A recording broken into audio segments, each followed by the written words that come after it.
네, 안녕하세요. 이비즈니스 전자상거래 강의를 하고 있는 김상현 교수입니다. 네, 오늘은 지난 시간에 이어서 우리가 지금 이제 B2C에 대해서 계속 이야기를 하고 있는데 오늘 이제 B2C 전자상거래 마지막 시간으로 B2C에 관련된 좀 더 이제 여러분들한테 아마 더 좀 도움이 되는 그런 내용이 구성이 되어 있습니다. 네, 오늘 그 강의를 먼저 강의 내용을 먼저 이야기하기에 앞서서 이전에 했던 내용 좀 정리를 하고 시작을 하도록 하겠습니다. 예, 이전 차시에서 우리가 이제 포커스를 둔 게 이제 B2C 전자상거래 성공 요인에 대해서 이런 이제 성공 요인의 네 가지 관점에서 첫 번째가 이제 경영 전략이 이제 중요하다. 그 다음에 소비자와의 어떤 그런 신뢰 구축하는 방법에 대해서 이제 알아봤고, 그 다음에 이제 고객의 어떤 그 신뢰를 넘어서서 우리 제품 서비스에 충성을 할 수 있는 고객 충성도 관련된 이런 프로그램들에 대해서도 이야기를 했습니다. 그리고 이제 여러 번 나온 그런 어떤 중요한 요소 중에 하나가 이제 개인화 그 정도인데, 개인화 하면은 이제 뭐 아마존에 대한 예가 이제 항상 나왔었고, 이런 그 아마존이 고객의 어떤 여러 가지 그 웹상의 활동들, 데이터, 구매 기록 이런 것들을 이제 분석을 통해 가지고 고객 맞춤형 어떤 그런 마케팅 형태로 일을 하고 있는데, 거기에서 이제 다른 쪽에 있는 한 면이 이제 개인 정보에 대한 어떤 과다한 사용이 문제가 되지 않냐, 이제 그런 이야기도, 그런 우려도 있다고 제가 말씀을 드렸습니다. 예. 예, 오늘 강의 목차 한번 보시죠. 오늘은 이제 여러분들 혹시 그 전자상거래를 뭐 한번 시작을 해보고 싶은 어떤 그런 친구들도 아마 계실 건데, 그런 내용과 약간 이제 관련되어 있는 그런 B2C 전자상거래 이제 창업과 관련된 내용, 그리고 B2C 이제 전자상거래를 운영하는 데 있어서 예전하고 다르게 이제 많은 기업들이 웹상에서 발생하는 많은 데이터, 고객들의 행동들이죠. 예, 그런 것들을 이제 분석을 하게 되는데, 그 분석을 통해서 웹상의 어떤 제품이나 이런 뭐 위치, 아니면 뭐 웹페이지를 구성하는데 어떤 식으로 디자인을 해야 되는지 여러 가지 그런 것들을 이제 결정을 하게 됩니다. 그런 전자상거래, B2C 전자상거래 운영 전략에 대해서 알아보는 시간을 갖도록 하겠습니다. 그래서 여러분들이 오늘 강의를 통해서 이제 여러분들이 만약에 뭐 내가 조그만한 그 전자상거래 사이트를 만들어 가지고 창업을 해서 고객들한테 제품을 판매하고 하는 그런 이제 어떤 그런 경영 활동을 하고 싶다. 그러면 이제 처음 시작할 때 어떤 것들 어떻게 이제 시작해야 되는지, 그에 대한 창업에 대해서 좀 이제 이해를 할 수 있고, 그 중에서 이제 오픈 마켓과 이제 쇼핑몰이라고 하는 두 개의 어떤 다른 방법인데, 그 방법의 어떤 장단점에 대해서 좀 이해하는 시간을 갖도록 하겠습니다. 그리고 B2C 전자상거래 이제 뭐 잘 운영하기 위해서는 단순히 뭐 좋은 제품, 뭐 좋은 어떤 제품을 가지고 뭐 홍보를 하고 뭐 그것도 중요하지만, 그 외에도 요즘은 이제 데이터 기반으로 많은 경영 활동을 하기 때문에 웹 트래픽 분석과 관련된 내용에 대해서 이해를 할 수 있는 어떤 그런 시간이 되었으면 합니다. 자, B2C 전자상거래 이제 창업과 관련해서는 어찌 보면 이제 전자상거래 창업, 이비즈니스 뭐 관련된 그 창업에 대해서는 어떤 그 한 학기의 어떤 한 강좌로서 다 운영이 될 수 있을 만큼 이제 분량이 상당히 이제 방대한데, 우리는 이제 뭐 정해진 짧은 시간에 이야기를 하다 보니까 창업에 대한 뭐 여러 가지 앞뒤 내용들 좀 이제 줄여주고, 오픈 마켓 쇼핑몰에 대해서만 좀 보는 두 개, 뭐 처음 시작할 때 오픈 마켓과 쇼핑몰 둘 중에 하나 어떤 전략을 많이 하기 때문에 그에 대한 개념, 장단점, 그 다음에 B2C 창업 전략, 이 세 가지 관점에서 지식을 습득하는 그런 기회를 갖도록 하죠. 자, 그럼 오픈 마켓이 무엇이고 이제 개인 쇼핑몰이 뭐냐? 예? 오픈 마켓은 여기 나와 있는 예를 보시면 G마켓, 11번가, 옥션, 뭐 인터파크 다 해당됩니다.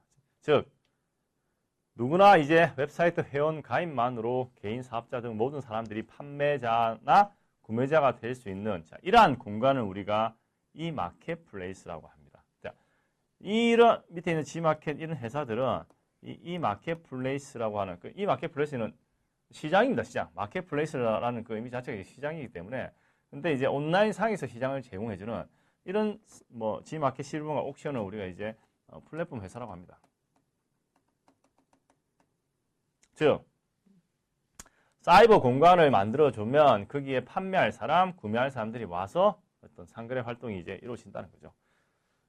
고객과 판매자 사이에서 그러면 이러한 이 마켓플레이스는 중개자 하는, 중개를 하는 그런 역할을 하게 되고, 중개를 하다 보니까 수수료가 이제 붙겠죠, 당연히. 예. G마켓이나 실물공간은 판매자한테 수수료를 이제 청구하는 그런 구조로 되어 있다. G마켓 실물공간은 여러분들 실제 온라인 오픈마켓에서 G마켓 실물공간가 거의 뭐 35% 정도, 70% 이상을 차지하는 어떤 큰 시장 부분을 가지고 있는데, 왜 이런 데 가서 하냐? 수수료가 얼마? 수수료가 셉니다. 수수료가 한 10% 정도 되거든요. 예? 10%. 그러면 만 원짜리 팔면 천 원에 수수료를 줘야 되는데 왜 그렇게 하냐? 실물공가 G마켓은 여러분도 알고 저도 알고 옥션 다 알죠. 다 아니까 다 아는 곳에 많은 사람들이 당연히 몰리겠죠. 많은 사람들이 오기 때문에 판매자들은 사람들이 많이 오는 곳에, 시장이 사람들이 붐비는 곳에서 장사를 하고 싶은 겁니다. 반대로 개인 쇼핑몰은 개인 창업자가 사업자가 뭐 신고하고 웹사이트 만들고 쇼핑몰 관련된 솔루션 구축하고 이제 지불, 이제 거래 대금 지불, 물건을 샀을 때 이제 지불할 수 있는 지불 시스템도 계약하고 도메인 등록, 호스팅 등록 뭐 이런 것들 다 구축을 해야 되는 독립된 형태의 쇼핑몰이다. 즉 판매자가 상품 홈페이지, 뭐 회원 주문 이런 것들 다 관리해야 된다. 자, 개인 쇼핑몰은 여러분들이 웹페이지 만들고 거기서 관련된 것들 다 이제 해야 되는. 예? 자, 이러한 개인 쇼핑몰 형태의 독립형과 임대형 두 종류가 있더라. 오픈마켓은 거기 가서 그냥 물건 팔면 됩니다. 그리고 수수료 주면 되고, 개인 쇼핑몰은 내가 웹사이트 다 만들고 거기서 관련된 뭐 솔루션 기술들 이런 것들 다 이제 뭐 내가 모르면 뭐 서비스를 받든지 해야 된다는 거죠. 자, 이러한 개인 쇼핑몰의 독립형과 임대형 두 종류가 있는데, 예? 두 개를 비교해보면 독립형은 자신이 웹서버를 구축하고, 즉 웹페이지를 만들기 위해서 웹서버를 구축하고 쇼핑몰 관련된 솔루션, 뭐 관련된 이제 소프트웨어라고 생각하시면 되는데 그런 것들을 직접 개발하거나 구입을 해서 쓴다는 거죠. 자기가 다 하다 보니까 당연히 이제 내가 하고 싶은 대로 쇼핑몰을 자유롭게 구축할 수 있는 어떤 그런 그런 자유로움은 존재하죠. 대신 내가 이런 여기와 관련된 것들에 대한 좀 지식이 있어야 되겠죠. IT 관련된. 임대형 쇼핑몰은 제공하는 쇼핑몰 솔루션을 이용해서 제한적인 스킨만 수정을 할 수 있다. 그러니까 기본 틀은 똑같아요. 똑같은데 거기서 이제 뭐 스킨, 그림, 이미지 이런 것들은 좀 바꿀 수 있다. 예. 카페24, 메이크샵 이런 것들이 이제 뭐 단적인 예가 되고 있습니다. 메이크샵, 임대형 쇼핑몰 얘인데 여기 가서 이제 쇼핑몰 창업 엘리트 과정에서 뭐 잘 모르면 이제 좀 교육도 좀 받을 수 있고, 임대형 하지 않고 이제 여기 독립형 하면 이런 웹페이지를 여러분들이 다 만들어야 된다. 이제 그 말이죠. 예.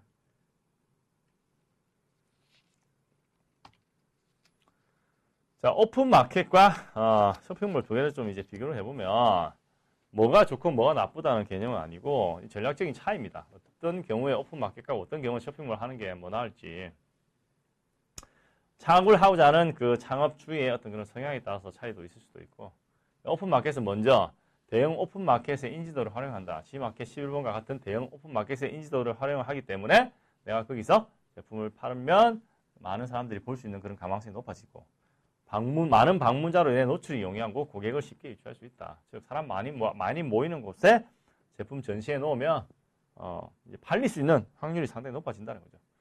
초보자도 쉽게 시작할 수 있고, 제품 품목이 적어도 판매 가능하다. 예? 오픈마켓 가서 여러분들 뭐 특정 제품 검색해 보면 판매자 되게 많이 나옵니다. 예? 그것만 판매도 충분히 온라인에서 할 수 있습니다.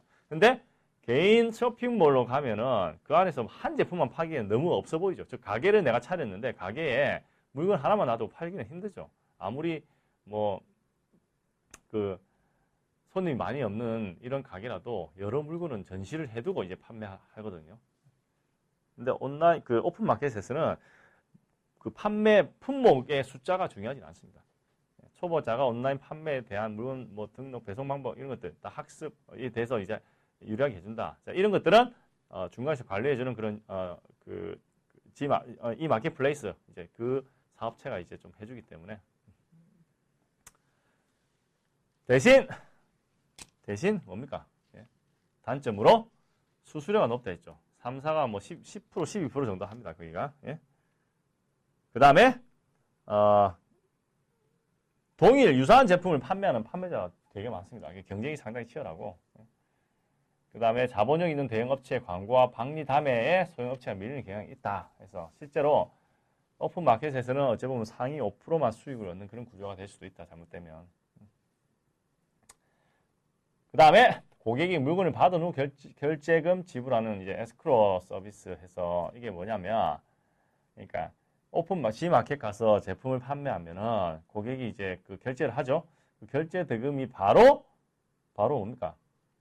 판매자한테 가는 게 아니라 오픈마켓 운영자죠. 운영자가 판매 대금을 보유하고 있습니다. 가지고 있습니다. 가지고 있다가 제품이 이제 배송이 다 끝나고 문제가 없으면 그 대금을 이제 판매자한테 주는데 오픈마켓 입장에서는 이것도 아주 큰 수익 중에 하나입니다. 그런 대금들이 다 모여가지고 자기들 은행에 뭐 며칠만 넣어둬도 이자 수익이 상당히 이제 나오거든요. 이게 뭐 10원짜리가 10개 모여서 100원이 되고 100원짜리가 10개 모여서 1000원 되는 것처럼 조그만 돈들이 많이 모이면 몇 억, 몇십억이 되거든요. 그걸 갖다가 이제 물론 뭐 은행에 이자가 아무리 없다고 해도 오픈마켓 운영자는 그냥 그 대금을 중간에서 이제 받아서 건네주는 역할만 하는데도 그 사이에 잠시 동안 자기 이제 은행 계좌에 소위 말해서 돈이 이제 들어가 있으니까 이자 수익도 이제 낼 수 있다는 거죠. 반대로 판매자 입장은 그 대금을 갖다 빨리 받아야 돼요. 그래 자기가 뭐 다른 물건도 사오고 뭐 딴 것도 할 수 있는데 근데 이제 그게 빨리빨리 잘 안 되다 보니까 그런 단점이 있을 수도 있고 오픈마켓 운영자는 어쩌 보면은 홈쇼핑 구조가 유사하다. 여러분들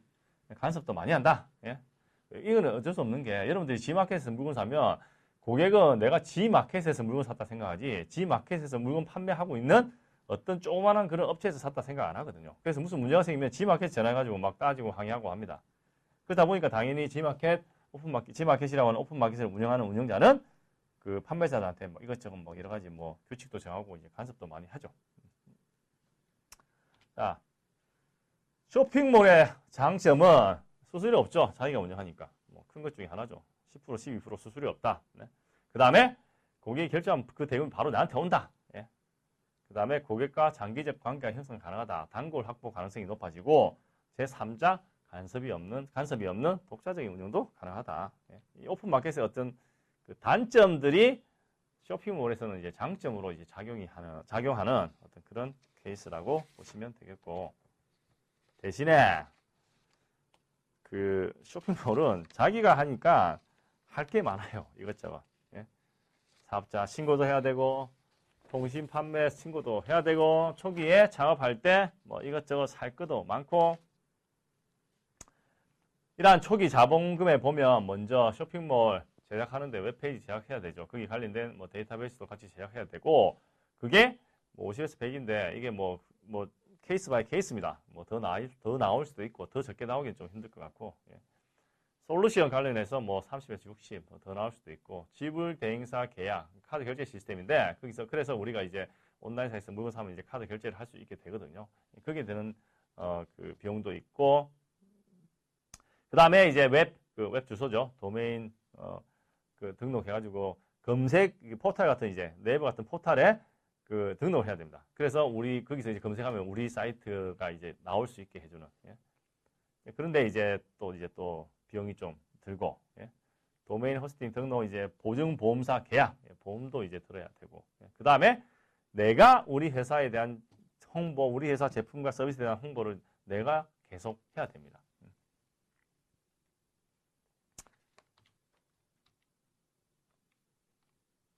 자, 이러한 뭐 단점이라고 하긴 좀 그렇지만 본인들이 뭐 열정이 있으면 이런 것들 이제 다 해야 되는 거죠. 예.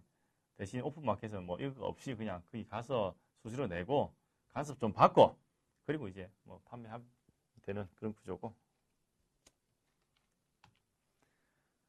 자, 이러한 B2C 전자상거래 이제 창업 전략이 오픈마켓 쇼핑몰 뭐 장점 단점 다 있는데 뭐 거기서 이제 B2C 전자상거래 창업을 위한 어떤 그런 제일 중요한 거는 구체적인 이제 사업 계획이 반드시 있어야 됩니다. 예.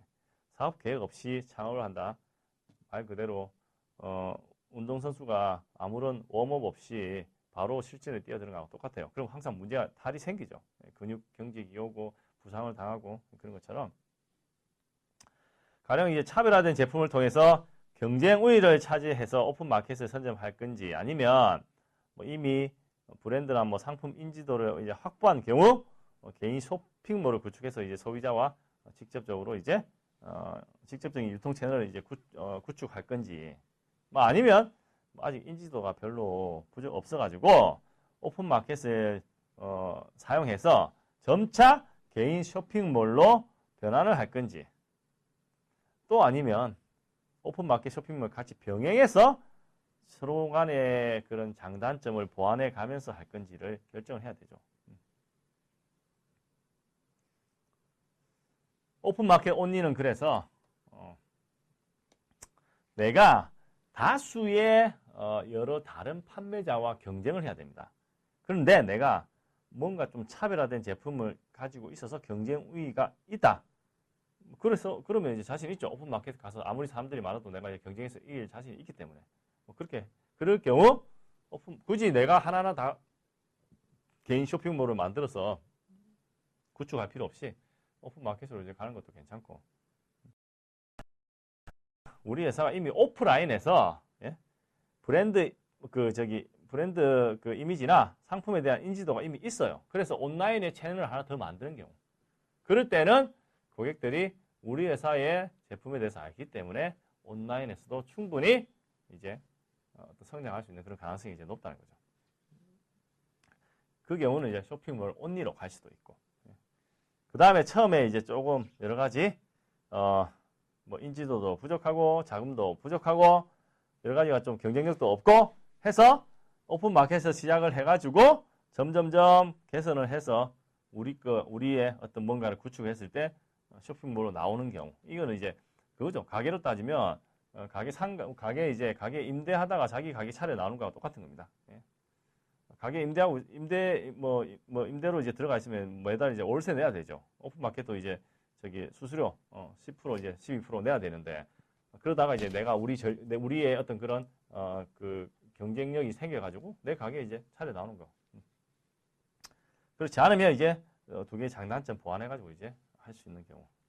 이거는 이제 여러분들이 뭐 창업을 하게 되면 그러한 사업 계획서에 이제 면밀하게 한번 보고 어떤 방향으로 가는 게 좋을 건지 생각을 해 보셔야 됩니다. B2C 전자상거래 운영 전략에서 운영을 하는 데 있어서 좀 이제 고려해야 될 요소들 해서 웹사이트 방문자 분석, 웹 트래픽 측정이나 전자상거래 매출 증대를 위한 그런 방안들이 무엇이 있을까? 이제 거기에 대해서 좀 알아보도록 하겠습니다. 웹사이트 방문자 분석은 온라인 소비자 방문 기록과 이제 구매 행위와 관련된 데이터를 분석하는 거다. 전통적인 이제 오프라인 매장하고 다르게 온라인 소비자들은 이제 웹사이트 방문할 때 언제 어떤 웹페이지를 뭐 얼마 동안 방문했는지 뭐 이런 정보들이 소위 말하는 이제 로그 파일에 서버에 있는 로그 파일에 다 이제 저장이 되는 겁니다. 그래서 B2C 전자상거래에 좀 더 성공적으로 운영하기 위해서는 이러한 소비자 방문 기록과 구매 행위와 관련된 어떤 그런 데이터를 분석함으로써 더 잘할 수 있다는 거죠. 옛날에도 이런 게 있었는데 요즘 이제 데이터 분석에 대한 부분을 워낙 강조를 하다 보니까 이게 더 이제 표면으로 이제 나오게 된 거고. 웹 트래픽이라고 하는 거는 여러분들 뭐 그 웹상에서의 이런 왔다 갔다 하는 것들이죠. 예. 방문자들이 이제 특정 웹사이트가 주고받은 데이터 양을 이제 말을 하는데, 예. 웹 트래픽 이제 규모는 이제 사이트 방문자 수와 이제 방문 페이지 수에 따라서 이제 결정이 됩니다. 예. 트래픽이 많다는 말은 방문자 수도 많고 방문한 페이지도 많다 그 말이고, 그래서 좀 더 성공적인 온라인 기업일수록 이제 웹 트래픽이 높다는 거죠. 크다는 거죠. 예. 그 말은 뭡니까? 방문자 많고 방문한 페이지도 많다. 그런데 이거 말고도 이제 여기에 관련된 뭐 몇 가지 유용한 정보들을 이제 얻을 수가 있는데, 예를 들면 웹 트래픽은 이제 웹사이트 외에도 개인 웹페이지의 어떤 그런 인기도도 알 수가, 가늠할 수 있죠. 인지를 할 수 있고, 이걸 통해 가지고 웹사이트를 어떤 식으로 이제 새로 구성할 건지 거기에 대한 계획도 수립을 할 수 있고, 그 외에 웹서버 이제 로고 파일에 자동으로 다양한 트래픽 이제 통계들이 저장이 되고 있습니다. 자, 이러한 그 웹 트래픽 관련된 다양한 통계치들을 요즘은 이제 대시보드 형태로 해가지고 각각 지표를 정해놓고 이제 대시보드 형태로 분석해서 보여주는 어떤 종합적인 그런 서비스가 이제 구글 애널리틱스라고 합니다. 대표적인 거 보면 이제 대시보드 이제 이런 지금 잘 안 보이는데 비짓 바이 소스 이제 그래서 블로그.com, 구글.com인데 어느 그 웹 경로를 통해서 이렇게 뭐 들어왔냐 이제 거기에 대한 통계치를 이제 보여주는 거죠. 여기서 블로그.com, 블로그 쪽에서 많이 들어왔다면 이제 블로그 쪽에 우리 제품에 대한 그런 홍보를 많이 할 수 있는 전략을 펼칠 수 있겠죠. 비짓 앤 페이지 뷰 해서 각 그 날짜별로 얼마큼 많이 봤냐 이제 그런 것도 보고, 자, 이걸 분석을 해가지고 어떤 웹페이지는 많이 안 봤다면 그 페이지를 뭐 삭제한다든지 수정을 하다든지 뭔가 행동을 해야 됩니다. 많이 본 데는 이제 뭐 더 중요한 어떤 그런 정보, 홍보 자료 이런 것들을 진짜 올려놓을 수도 있고, 자, 이런 걸 해주는 게 구글 애널리틱이라고 보시면 되고, 자, 이러한 웹 트래픽을 이제 측정하는 이제 몇 가지 척도들, 이제 그런 것들 이제 보면 여기 나와 있는 척도들은 여러분들이 이런 지표들로 웹 트래픽을 이제 척도를 이제 보는구나 참고를 하시면 되겠습니다. 방문자 수 이거는 뭐 여러분들 뭐 금방 쉽게 이해를 할 수 있죠. 하루 동안 사이트를 찾아온 총 방문자 수. 이게 실제 방문자 수라고 하고 이제 다르다. 그 말은 이제 한 사람이 2번 방문하면 2인으로 간주한다.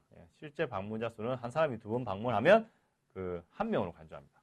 동일한 사람이 여러 번 방문해도 1번입니다. 그거는. 방문자당 평균 페이지. 이 수치가 높으면 방문자들이 흥미를 느껴서 사이트를 많이 둘러보기 때문에 그 정보를 이제 뭐 우리가 좀 더 좋은 정보를 올릴 수도 있겠죠.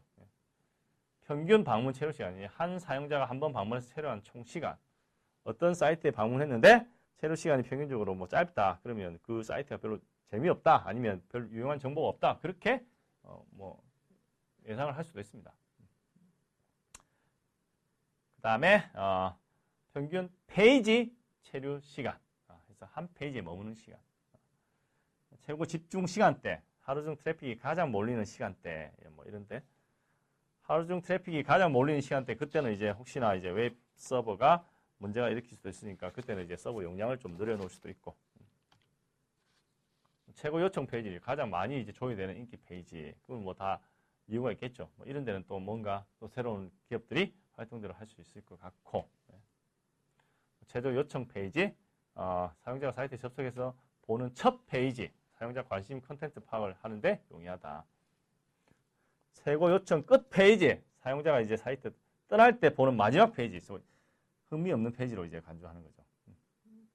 그 다음에 최고의 이동 경로, 사이트 접속해서 이제 떠날 때까지 어떤 페이지 경로를 통해서 하는지, 이제 거기에 대한 이동 경로도 분석을 할 수 있고, 접속 그런지가 이제 어디에서 오는지, 어떤 다른 포털 사이트에서 오는지, 뭐 심지어 접속 그런지가 우리 일반 PC인지 모바일 기기인지 어디서 오는지, 뭐 그런 것들도 파악을 할 수가 있습니다.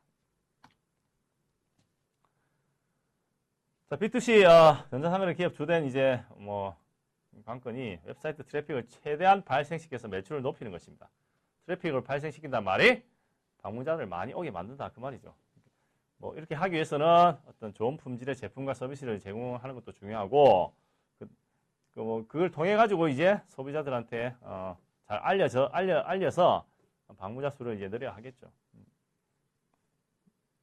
자, 이러한 앞에서 본 웹 트래픽 분석 뭐 이런 것들 활용할 수도 있는데, 뭐 이런 것을 통해 가지고 매출을 이제 어떻게 증대를 시킬 건지, 몇 가지 방안에 대해서 이제 보시면, 첫 번째가 검색 엔진의 최적화, 두 번째가 마케팅 캠페인 분석, 그 다음에 방문자 위치 파악, 뭐 인구 통계학적 데이터 활용, 고객 찾는 대상 파악, 고객을 놓치는 지점 파악, 뭐 이런 한 6가지 관점에서 생각을 해볼 수가 있습니다.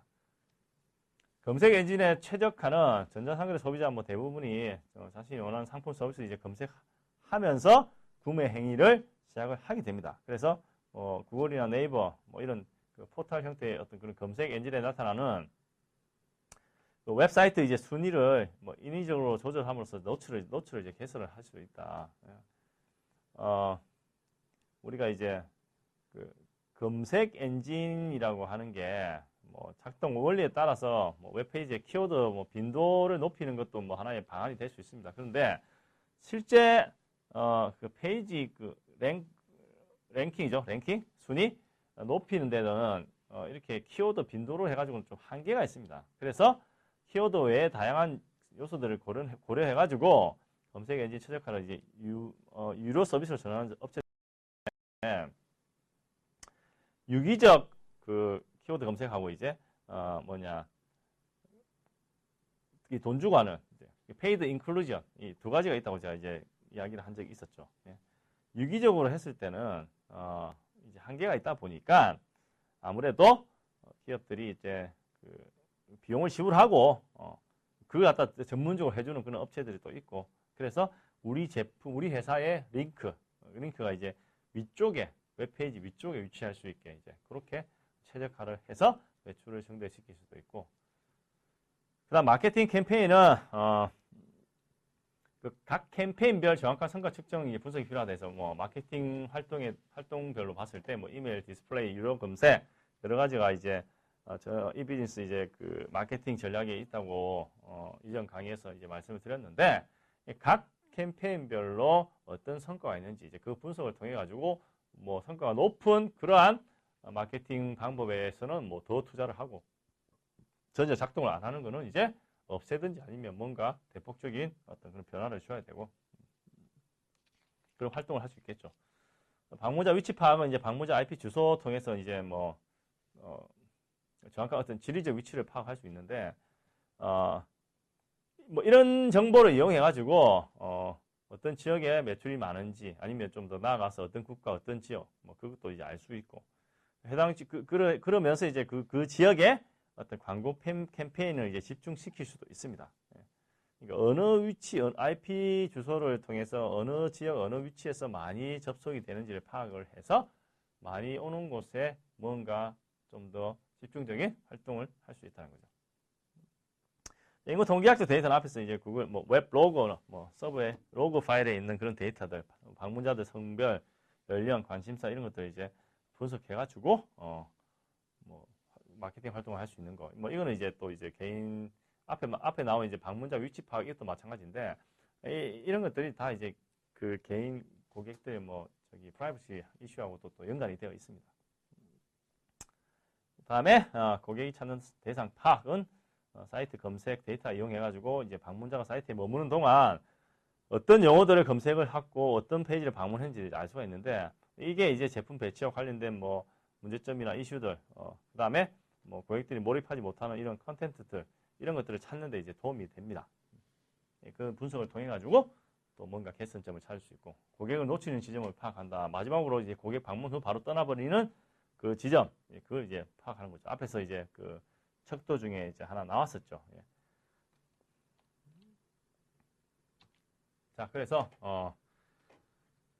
이번 강의에서는 크게 이제 두 가지로 여러분들 강의 그 내용에 대해서 이야기를 했습니다. 그 첫 번째가 B2C 전자상거래 이제 창업을 위한 방법으로 오픈마켓과 이제 쇼핑몰 두 가지 전략이 있고 그 두 가지 전략에 대한 장단점에 대해서 이제 말씀을 드렸고 그 다음에 그 쇼핑몰 개인 쇼핑몰 같은 경우는 이제 독립형과 이제 임대형 두 가지가 또 있다고 했습니다. 그 두 가지의 차이점에 대해서 말씀을 드리고 이러한 전략들이 오픈마켓으로 갈 건지 쇼핑몰로 갈 건지 아니면 오픈마켓에 있다가 쇼핑몰로 갈 건지 아니면 둘 다 같이 갈 건지 그거는 이제 창업하시는 분들이 그 여러 가지 그때 상황에 따라서 이제 결정을 해야 되는 부분이다. 다음에 이제 두 번째가 이제 B2C 전자상거래를 좀 더 잘 성공적으로 운영하기 위해서 웹 트래픽을 분석하고 이를 이제 효과적으로 활용할 수 있는 그런 방안들에 대해서 이야기를 했습니다. 다음 시간에는 B2C 다음 이제 B2B로 이제 넘어가서 이제 B2B에 대해서 좀 이제 알아보는 시간을 이제 가질 거고, B2B는 기업과 기업 간 거래다 보니까 이제 공급망 관련된 어떤 그런 내용들이 있고, 뭐 재고 관리 이런 내용들도 또 이제 포함되어 있습니다. 그래서 다음 시간에는 B2B의 여기 경제적 주문량과 적시 생산 체제 이런 것을 통해 가지고 기업의 어떤 그 재고 비용을 이제 최소화시킬 수 있는 그런 방법들인데, 여기에 대해서 알아보는 시간을 갖도록 하겠습니다. 네, 오늘 강의는 이걸로 마치도록 하겠습니다.